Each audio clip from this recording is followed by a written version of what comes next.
In the heart of Omego Kingdom, where drums speak louder than words and the moonlight tells stories, no one believed that a girl who was once mocked for her torn clothes would one day sit beside the prince as his queen.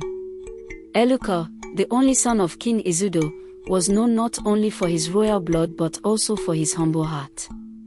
While other princes rode on horses of gold and were guarded by warriors, Prince Luka loved to walk among his people. He believed that a true king must know the taste of his people's sweat. One quiet morning, while visiting the market in disguise, Luka saw a young maiden named Juke. She was selling roasted plantain by the roadside, her face dusty, her wrapper torn at the edge. People mocked her, "See Juke, the poor girl whose stepmother sends to the market before the sun wakes." Yet Juke never spoke a word in anger. Her smile was gentle, her voice soft like morning dew. Eluka watched her kindness. When an old woman's basket fell, Juke rushed to help. When children fought over crumbs, she shared her food with them.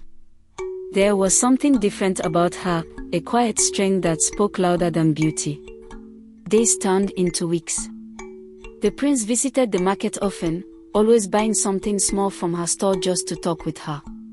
He learned that Juke was the daughter of a late hunter, maltreated by her stepmother and her two lazy daughters who forced her to do all the housework.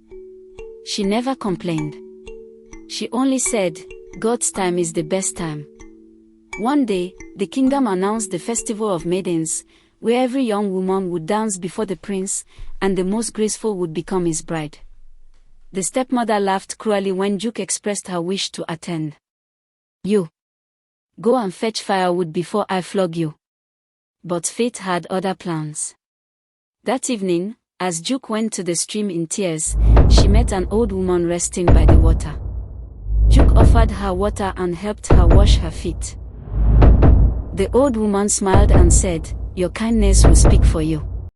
She touched Juke's forehead, and in an instant, her rags turned into a simple but radiant gown woven in sky blue threads.